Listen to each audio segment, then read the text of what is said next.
Quiero invitarlos a que ustedes abran sus Biblias en 2 Corintios, capítulo número 5. 2 Corintios, capítulo número 5. Y quiero leer 4 versículos, desde el versículo 17 al versículo 20. Un pasaje muy conocido por muchos de nosotros, hasta algunos de nosotros los conoceríamos de memoria. Dice: de modo, si alguno está en Cristo, nueva criatura es. Las cosas viejas pasaron y aquí son hechas nuevas.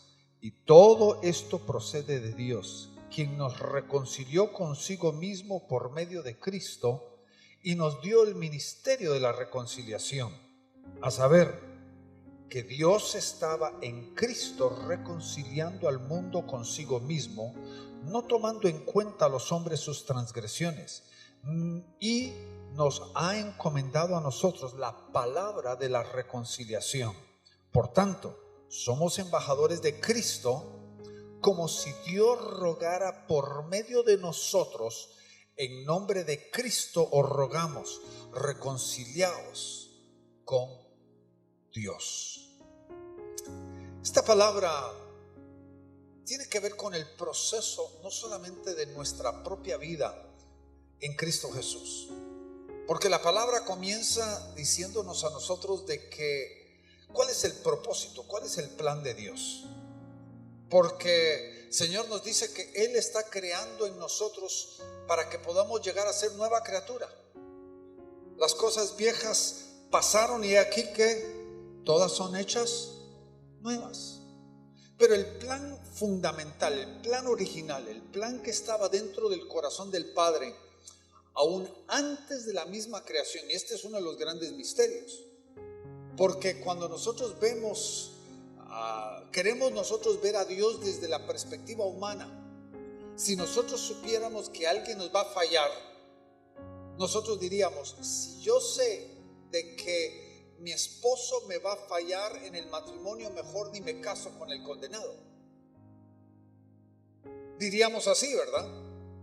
Y nosotros, cuando vemos el preconocimiento de Dios, que Dios todo lo conoce, ¿sí o no? Él conocía de que Adán y Eva iban a pecar. Él conocía de que nosotros íbamos a pecar.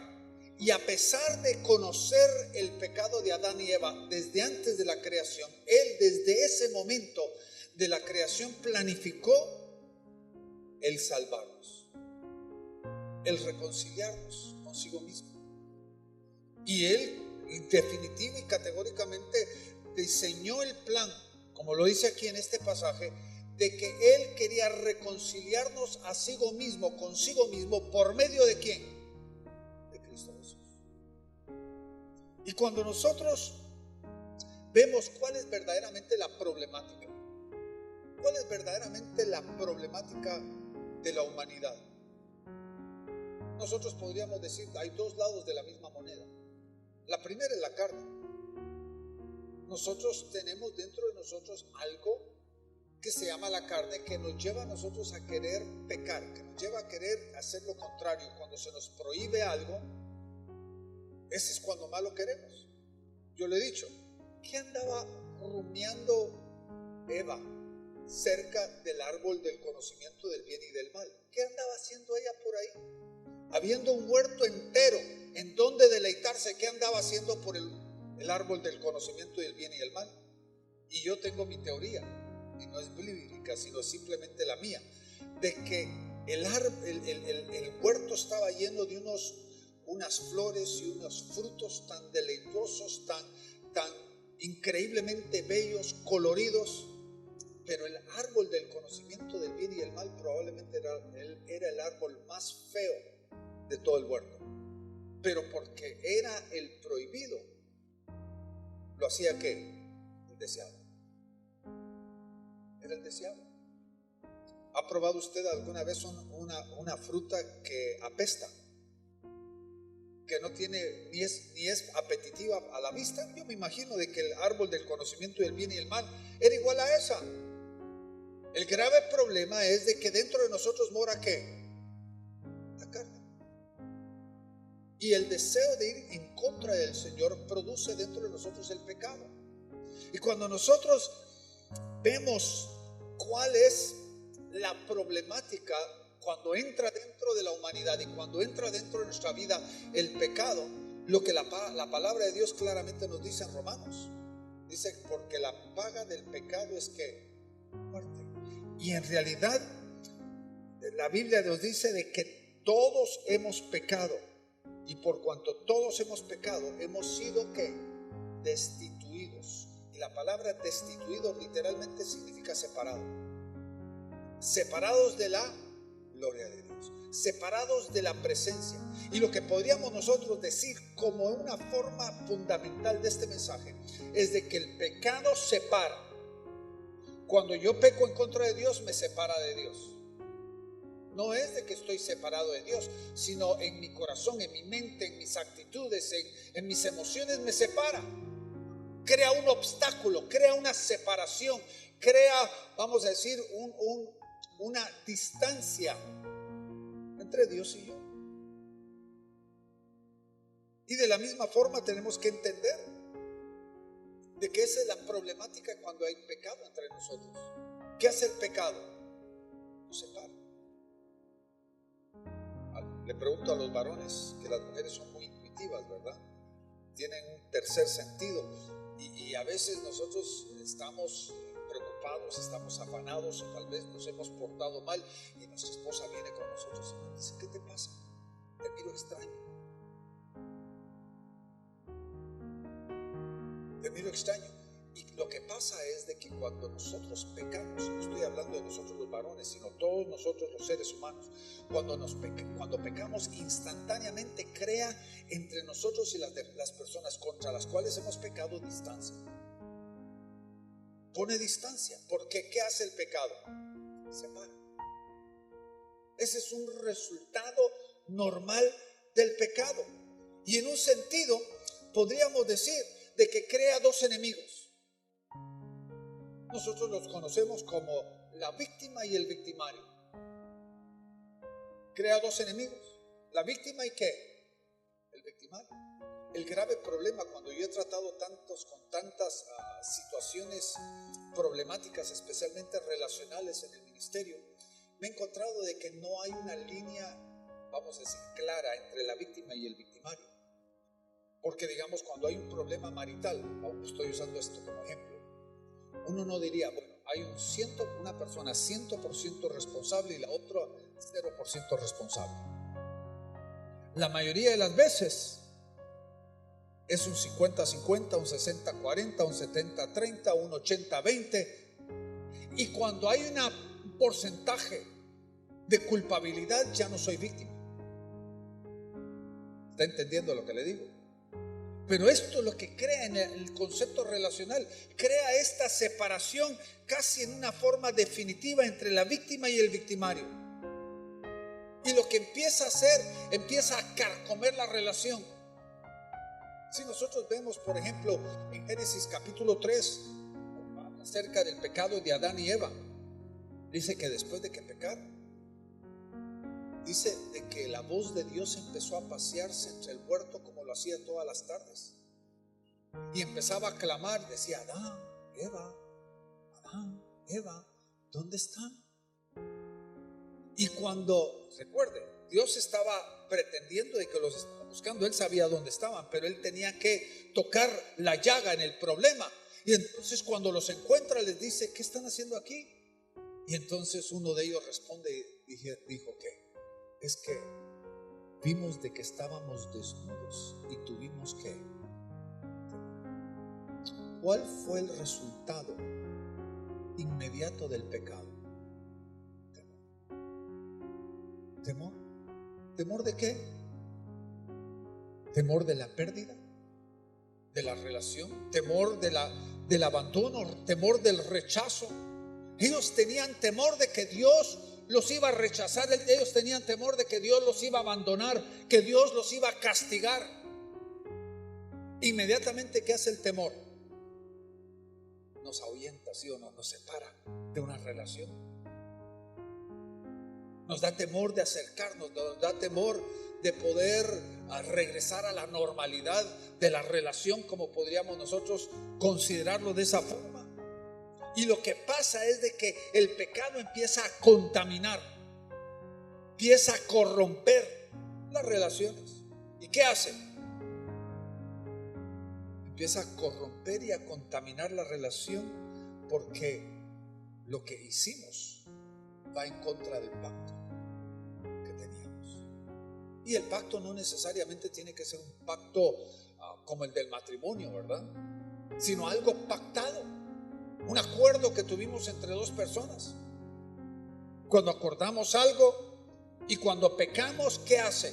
Empieza a corromper lo pactado que hay entre dos personas, o empieza a derrumbar lo que estábamos esperando.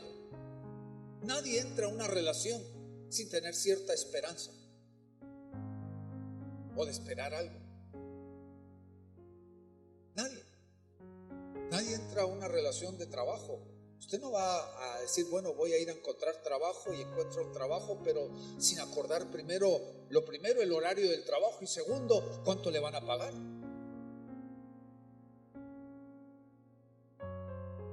Nadie va a entrar a ese tipo de relación.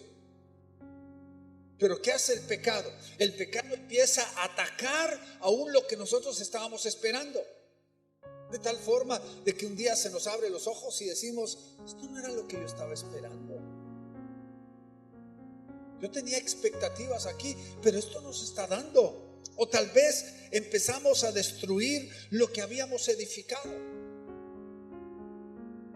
¿Cuántos matrimonios usted conoce que después de 20, 25, 30, 40 años terminaron en divorcio? Uno diría, yo entendería un matrimonio que solamente tiene un año, que durante el primer año fueron gatos y perros, no se llevaban bien, pero después de 20, 30, 40 años terminan en divorcio. ¿Qué fue lo que pasó que los llevó después de tanto tiempo así?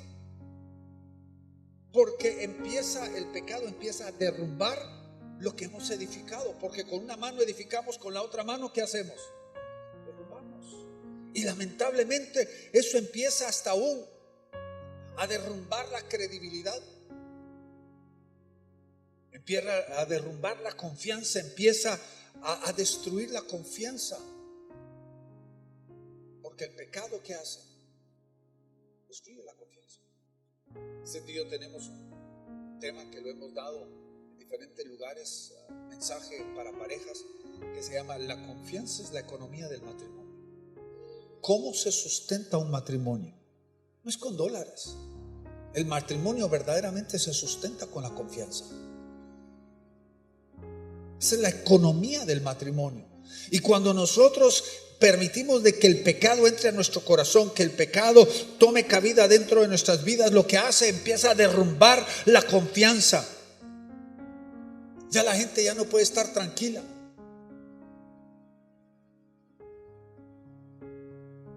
Yo no sé si usted ha tenido una problemática con alguien en su vida que le empieza a robar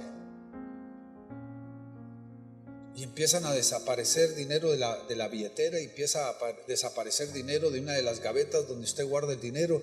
¿Y qué pasa con su corazón? Usted pierde la tranquilidad. Hasta de noche usted tiene que dormir con un ojo cerrado y con el otro abierto, porque creen de que cuando usted esté dormido ahí se van a meter a la gaveta. ¿Qué hace el pecado? Nos lleva a perder la paz, nos lleva a perder el descanso, nos lleva a perder todo lo que nosotros podríamos tener. Pero tenemos que entender algo que es muy importante, hermanos. Cuando hablamos de la relación, no solamente de aquí de 2 Corintios capítulo 5, cuando nos habla de nuestra relación con Dios, en la cual nosotros hemos sido reconciliados con Dios por medio de Cristo Jesús, sino también tenemos que entender de que Dios ha establecido de que nosotros también vivamos en sociedad, vivamos en relación. Nosotros somos entes relacionales, personas que Dios ha destinado a la relación interpersonal con otros. Y hay algunas relaciones que fueron definidas y establecidas por Dios. Pero entienda esto: las relaciones definidas por Dios y establecidas por Dios no necesariamente las podemos considerar perfectas. porque hay relaciones perfectas. Pero todo matrimonio de éxito sabe de que el matrimonio, aunque las dos personas se lleven perfectamente bien, no significa de que todo sale bien todo el tiempo. Mis hijas, las dos que viven en Guatemala, han estudiado profundamente todo el concepto de la personalidad, todos los diferentes tipos de personalidad, no solamente el concepto de las 4 personalidades, la colérica, sanguínea, flemática, melancólica, sino las 16 diferentes tipos de personalidades. Y entonces ellas me dicen a mí: papi, tú y mami son perfectos el uno para el otro dentro del temperamento, perfectos el uno al otro. Pero eso no significa simplemente porque nosotros tengamos una personalidad complementaria el uno al otro que las cosas son perfectas. Porque tenemos historial, tenemos cargas, tenemos métodos, tenemos maneras de hacer las cosas que llevan a ¿qué? Diferencias. Y hay encima de eso, como lo mencionamos, la carne. Porque el temperamento y la carne no tienen nada que ver el uno con el otro. Hay debilidades que nos llevan a nosotros a quebrantar lo que nosotros podríamos considerar una unión perfecta. Porque recuerde, la Biblia dice: lo que Dios unió, no lo separa el hombre. Y no estamos hablando solamente del matrimonio. Hemos dicho de que ese versículo le pertenece al matrimonio, pero no está hablando del matrimonio, está hablando de todas las relaciones que Dios creó. Y yo creo de que hay amistades que Dios une. Hasta Dios nos une con relaciones con iglesias. Yo creo que Dios nos trae a una relación eclesiástica porque tiene un propósito, tiene un plan perfecto de parte de Él. Y cuando nosotros vemos este concepto, no garantiza de que las cosas son fáciles, porque toda buena relación hay que trabajarla. Requiere esfuerzo, requiere trabajo. Y lo que yo he aprendido con 38 años de matrimonio es que requiere morir a uno todos los días, a uno mismo. Yo necesito morir todos los días para que mi matrimonio tenga éxito. Cindy necesita morir todos los días para que el matrimonio tenga éxito. Porque hay cosas en nuestra propia vida que quieren sobresalirse. Hay cosas en nuestra vida que quieren imponerse. Y no solamente porque sean perfectos, sino como lo que yo le acabo de decir, complementario. El uno con el otro pueden ser complementos. Pero le pregunto, ¿podría Dios ponernos a nosotros en relaciones para formarnos a nosotros mismos? Yo creo que a veces Dios tiene un sentido de casi como si fuera de chiste, porque a veces nos da hijos que son los que nos forman a nosotros, ¿sí o no? Los que nos sacan las canas, los que nos pulen en cierta forma y cierta manera, los que manifiestan nuestra propia debilidad. Y nosotros nos preguntamos: Señor, ¿de dónde salió este? Y uno tiene que entender que a veces Dios permite relaciones, no solamente en el hogar, en el matrimonio, sino en la sociedad. Dios permite relaciones porque esas relaciones son parte del proceso del trato de Dios con nosotros. Y si nosotros tendemos a huir de estas relaciones y a abandonar estas relaciones, estaríamos perdiendo la oportunidad que Dios nos está dando. ¿Para qué? Enfrentar, confrontar y a la misma vez pulir nuestra propia vida. Porque recuerde, la piedra con piedra, ¿qué pasa? Se pule.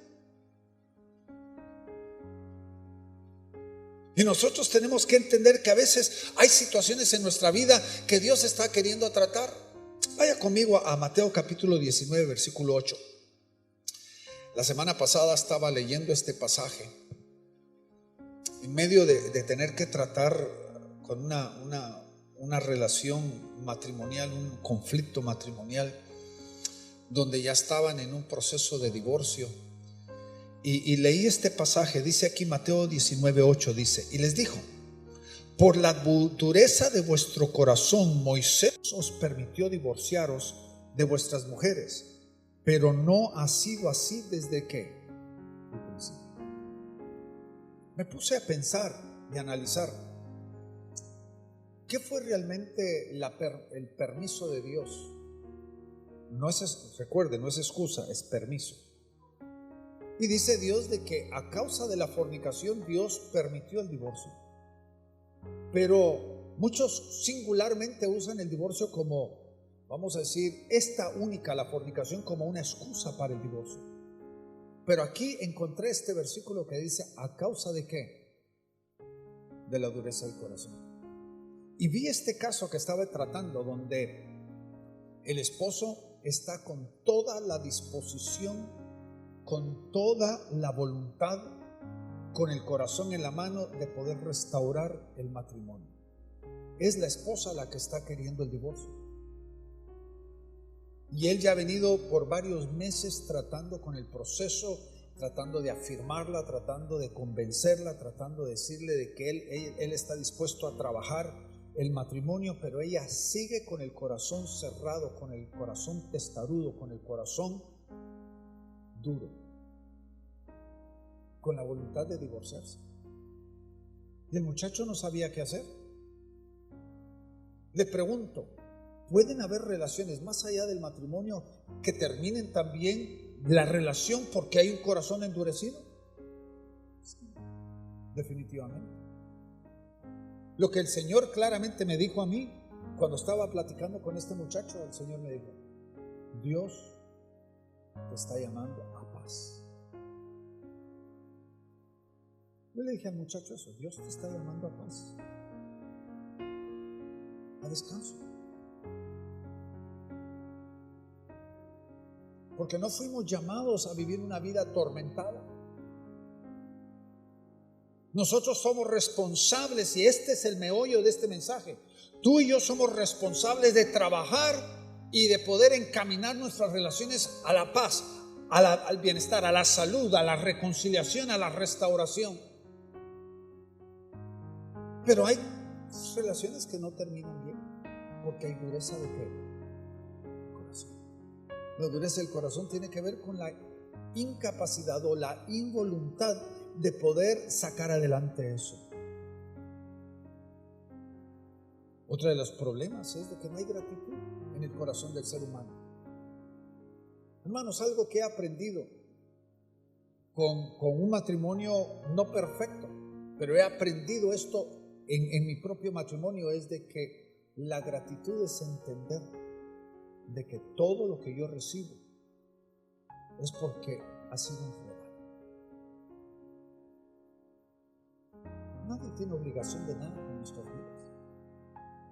Nuestros hijos, y yo soy padre de 4 hijos, nuestros hijos crecen y tal vez en su mente ellos dicen, bueno, mi papá me trajo a este mundo y mi papá tiene la obligación de todo. Y recordemos, la vida, la paternidad y lo que damos es un regalo. De la misma forma, porque es 2 lados de la moneda. Una madre que es la que trajo a luz, la que llevó dentro de su vientre 9 meses. Hay madres que usan eso como una forma de manipulación, donde me debes a mí. La vida es un regalo. ¿Sí o no? Todo lo que nos damos y todo lo que hacemos es un regalo. No puede ser cobrado. Porque cuando yo empiezo a cobrar algo, en ese momento yo ya estoy poniendo separación. Yo estoy poniendo división en mi relación porque hay un cobro. Lo que nosotros fuimos llamados a dar es dar de nuestra vida, es un regalo. Y lo que produce esa reciprocidad que viene de regreso a nuestras vidas es gratitud. Porque si yo quiero que la gente sea agradecida, yo tengo que regalarlo. Porque si me van a tener que pagar algo, no me tienen que dar gracias. Solo por cortesía. No sé si me está entendiendo. Usted se levanta de la mesa y usted se va a levantar hoy al mediodía, cuando usted coma la comida del día de hoy. Usted se va a levantar de la mesa. ¿A quién le va a dar gracias a usted? ¿A Dios? ¿A la persona que lo preparó y que se lo regaló? Sí. Pero usted no se va a levantar en un restaurante e ir con el cocinero y decirle gracias, con el vendedor gracias, porque usted pagó la comida. Cuando usted paga, usted no tiene que ser ¿qué? Agradecido. El agradecimiento viene porque hemos recibido algo que nosotros no merecíamos. Hemos recibido algo que viene por la gracia. ¿Estamos entendiendo eso? Viene por gratitud a nuestras vidas. Y muchas veces el problema en nuestras vidas es de que nosotros no entendemos de que este es el plan y el propósito de Dios para cada uno de nosotros. Dios desde antemano no solo creó un vehículo por el cual Él podía reconciliar a la humanidad para sí mismo, sino creó un vehículo para que nosotros también pudiéramos aprender a reconciliar las relaciones. Porque entienden, así como Cristo y el Padre son uno. Juan 17 dice que nosotros estamos en Cristo y Cristo en Dios, de tal forma que hay una plena y verdadera ¿qué? Unidad. Porque hermanos, cuando nosotros rechazamos a alguien que fue hecho conforme a la imagen de Dios, estamos rechazando al que lo hizo. ¿O no dijo Jesucristo eso? Tuve hambre y me diste de comer, tuve sed y me diste de beber, tenía frío y me vestiste. Y aquellos se quedaron: Señor, pero ¿cuándo te vimos con hambre? ¿Cuándo te vimos con sed? ¿Y cuándo te vimos desnudo? ¿Y cuál fue la respuesta? Cuando lo hiciste a los más pequeños, a los menores, mis hermanos menores, a mí me lo hiciste. Ahora, quiero cambiar la moneda, al otro lado de la moneda. ¿Qué pasa cuando yo rechazo a un hermano? Cuando yo no quiero restaurar ni reconciliar la relación con mi hermano. ¿Qué está pasando ahí? Lo que está creando es de que ahora yo soy el victimario, porque yo ahora soy el que estoy rompiendo y quebrantando y separando la relación. Porque uno podría decir, aquel fue el victimario, yo soy la víctima, pero cuando ahora Dios me ha dado a mí la capacidad de poder reconciliar, porque dice la palabra, lo que leímos aquí en 2 Corintios, dice que a nosotros se nos ha dado el ministerio ¿de qué? De la reconciliación. Para poder reconciliarnos con nuestros hermanos. Y ahora yo que fui víctima, ahora estoy volviéndome ¿qué? Víctima. ¿Y qué hace la amargura? ¿Qué hace el resentimiento? ¿Qué hace el dolor? ¿Qué hace la ira? ¿Qué hace la herida? Nos vuelve de víctimas, nos vuelve ¿qué? Le pregunto, ¿ese es el plan y el propósito de Dios? No. Porque el Señor está llamándonos a que nosotros aprendamos ciertos principios que son sumamente importantes. El Señor nos está llamando a que nosotros entendamos de que el corazón y lo que Dios hizo por nosotros, debemos de nosotros aprender a hacerlo por nuestro prójimo. ¿Se recuerda usted la parábola cuando el Señor habló acerca de aquel deudor que debía tanto que era imposible que él pudiera pagarlo, y su Señor, él le pidió misericordia y su Señor le perdonó? Yo he estudiado esa historia, y la realidad está hablando de una cantidad tan exorbitante que estamos hablando de billones. En términos modernos estamos hablando de billones. No millones, sino billones. Y el Señor le perdona los billones que él debía, que era imposible, que aunque trabajara toda su vida no lo podía pagar. Y sale del palacio y se encuentra con un ¿qué? Un consiervo que le debía en términos modernos como $100. Y le dice: si no me pagas ahorita te echo a la cárcel. Y cuando el Señor supo de que había metido a la cárcel a su consiervo, le dice: yo te perdoné tanto, ¿por qué tú no pudiste perdonar? Ese es el concepto que el Señor nos está queriendo enseñar a nosotros. de que lo que hemos recibido de gracia debemos de darlo de gracia, debemos de responder con la misma medida de lo que el Padre ha hecho con nosotros, porque fuimos llamados y se nos ha dado a nosotros el llamamiento de ¿qué? La reconciliación. La pregunta que le tengo a usted hoy es esta: ¿hay algo que pueda haber en nuestras relaciones rotas que es tan grande y tan horrible que no pueda ser perdonado?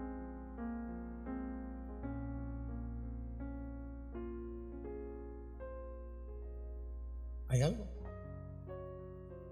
Algunos de ustedes, por no responder, pero están pensando: la traición, sí, el adulterio, la violencia.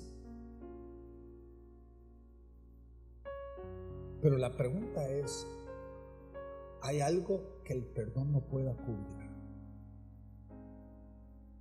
Porque, hermanos, se nos ha dado a nosotros la llave de la restauración, se nos ha dado a nosotros la llave de la reconciliación.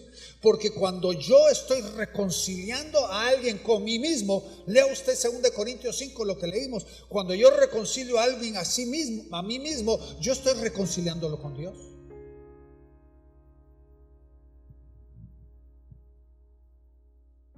Pero cuando yo estoy separando, yo me estoy separando del mismo Dios también.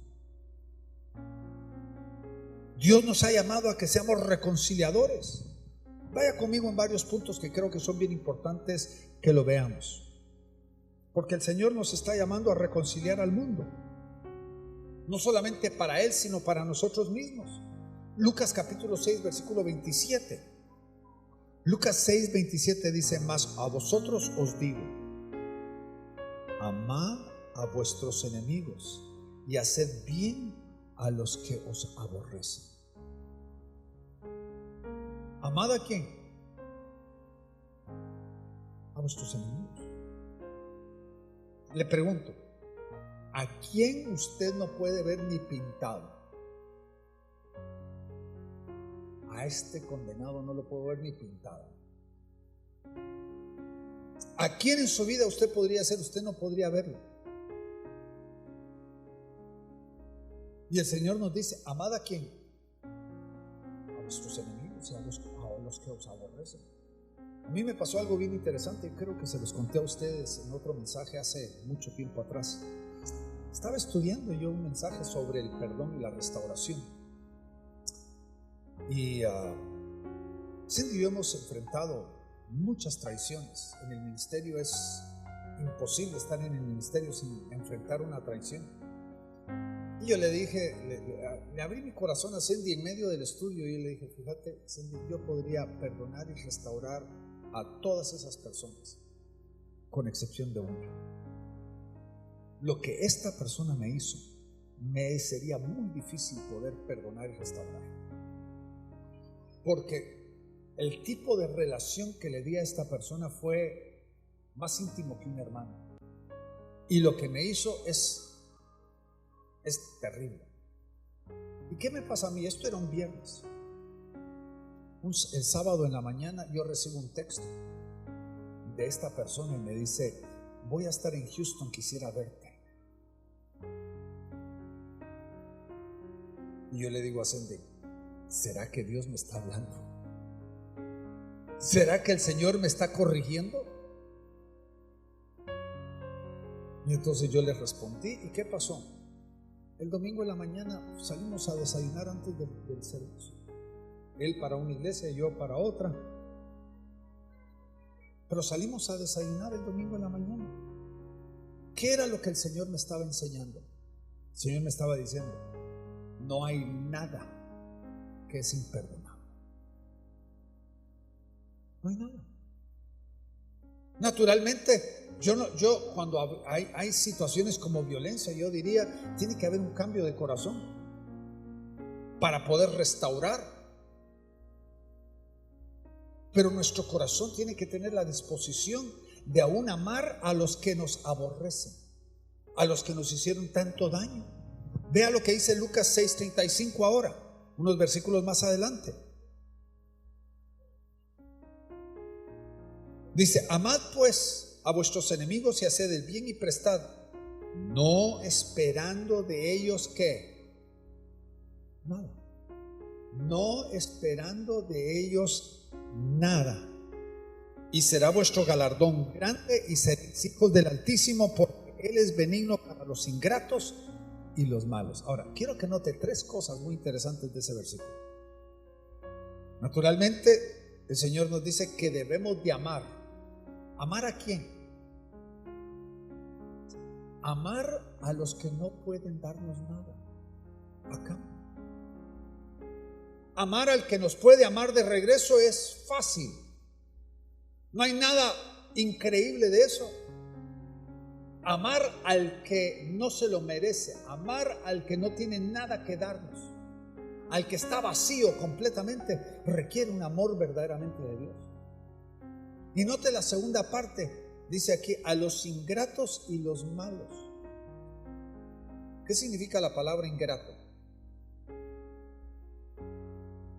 Está hablando de alguien que ha roto la relación, es non grato.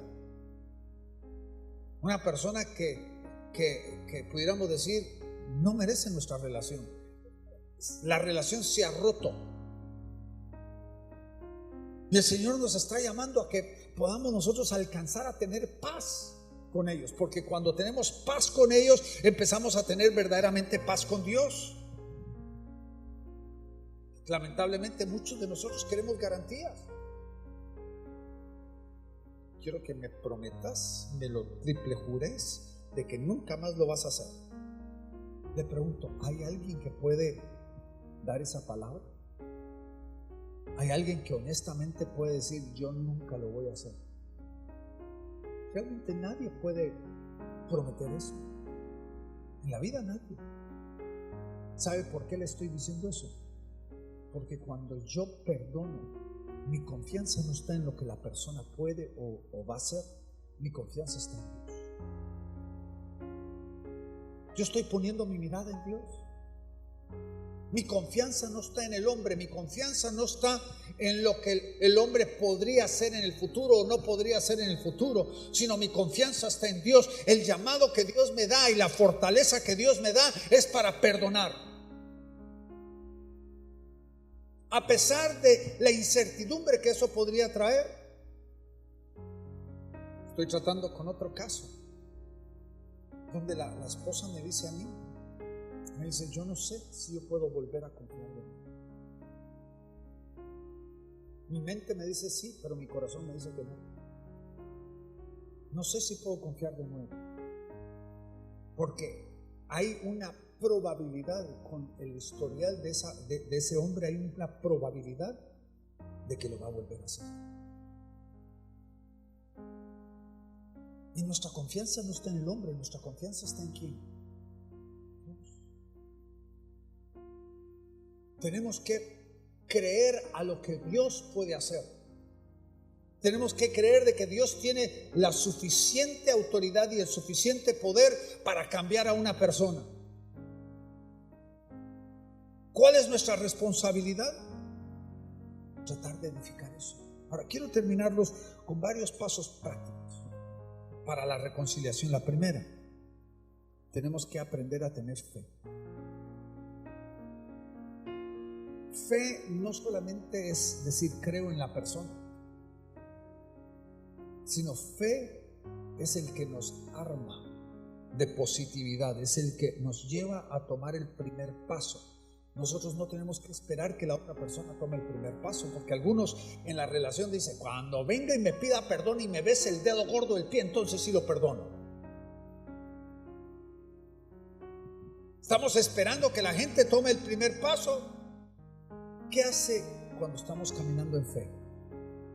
Nos lleva a nosotros a tomar el primer paso. Nos lleva a nosotros a armarnos de esperanza. La segunda cosa, el Señor nos llama a amar. ¿Qué es el amor? Amar como Dios ama. Amar a pesar de la persona. Pero hay algo que es muy interesante en 1 Juan que dice que el amor cubre ¿qué? Multitud de pecados. Porque la probabilidad, hermanos, de que gente peque en contra de nosotros es continua. Nuestros hijos pueden pecar contra nosotros en una forma real, constante, en cosas pequeñas que nos molestan, nos sacan de nuestro quicio. Le pregunto, ¿cuántos de ustedes tienen una situación así? Constantemente. Estaba viendo yo una familia que yo conozco por 25, 30 años y supe de que la mamá y el hijo se dejaron de hablar, viviendo bajo el mismo techo, se dejaron de hablar más de 6 meses.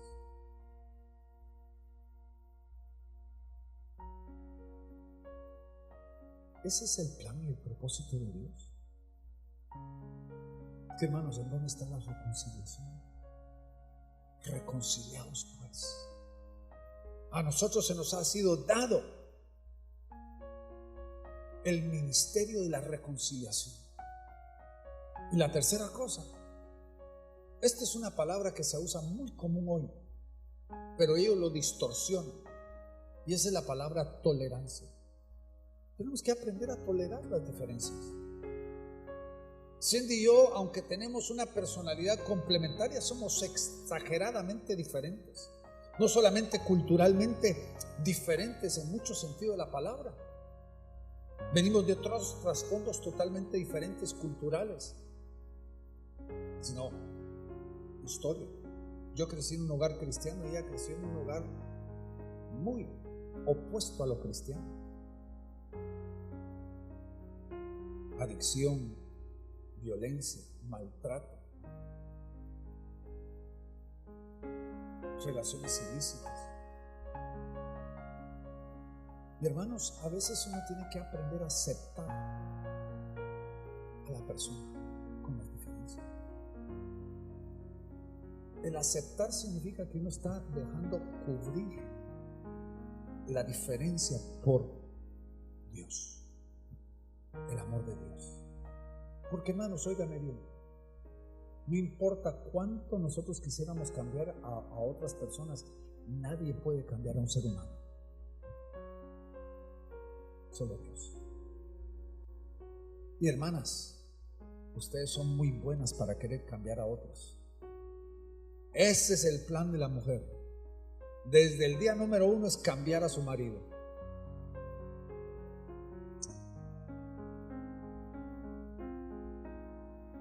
Yo lo he dicho en risa, porque he estado delante de parejas que se están casando y yo digo que en una forma mental, ¿verdad? Los dos se tomaron una foto, mentalmente ahí parados, ¿verdad? Ese es el momento donde los dos se miran lo mejor en la vida. La mujer pasó 6 meses de dieta para bajar de peso, para ese día, para caber dentro del vestido de bodas. Él también hizo ejercicio para ponerse bien cuadradito. Pero, ¿qué hacen los dos? Se toman una foto porque él está diciendo, quiero tomarle foto porque me quiero recordar, sí quiero que se quede el resto de la vida. Ella, quiero tomar una foto porque quiero recordarme hasta dónde lo cambié. Porque desde ese momento se determinó cambiarlo. Hermanos, nadie puede cambiar al ser humano. Usted mismo lo sabe. ¿Cuántos padres hasta aún han querido cambiar el temperamento de sus hijos y han luchado y luchado y luchado y no lo han podido cambiar? Es que hermanos, a veces la única forma de cambiar a alguien es amándolos, mostrándoles una forma genuina el amor. A pesar de sus errores, a pesar de sus malas decisiones, a pesar de su mal temperamento, a pesar de que son ingratos en ciertas formas y en ciertas maneras. La única forma de cambiarlos es que mostrándoles la gracia de Dios. Porque le pregunto, ¿Dios nos cambió antes de salvarnos? Él nos aceptó, ¿sí o no? ¿Cuál es la forma de vivir una vida productiva? Es aprender a aceptar las diferencias. Recuerde, este mundo y esta cultura habla mucho de la tolerancia, pero lo habla equivocadamente. El Señor nos habla de aceptar a la persona, porque nuestra confianza no está en la persona, nuestra confianza está en Dios. Y la palabra de Dios dice que el que comenzó la buena obra la terminará. Solo Dios puede cambiar a un ser humano. Ahora, ¿qué es lo que el Señor nos llama? Y con esto termino. El Señor nos llama a reconciliar.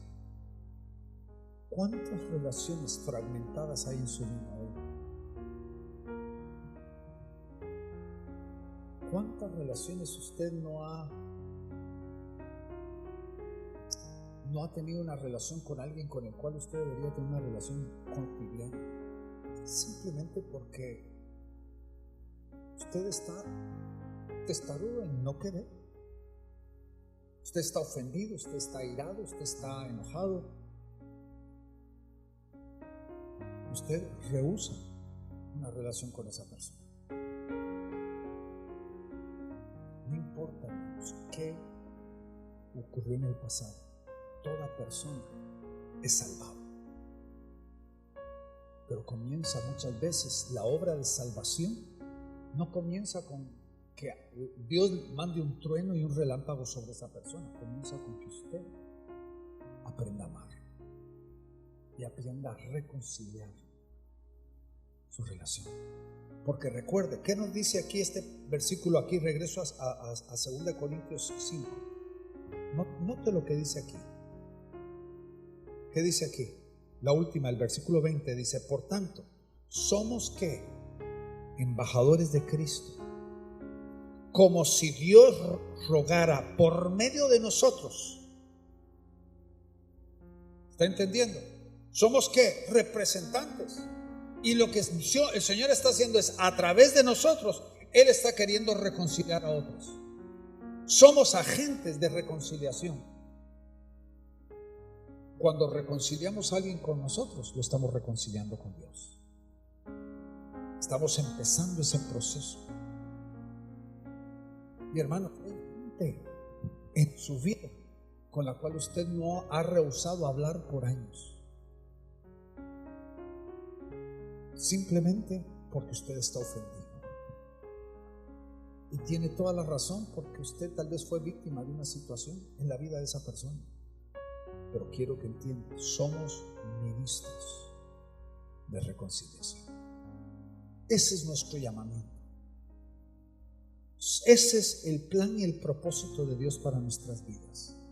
Debemos de unir en vez de separar. Debemos de traer a reconciliación en vez de ser agentes de división. Aun cuando hay dos personas en nuestra familia, dos personas en nuestras amistades que están peleando, nosotros debemos de ser ¿qué? Reconciliadores.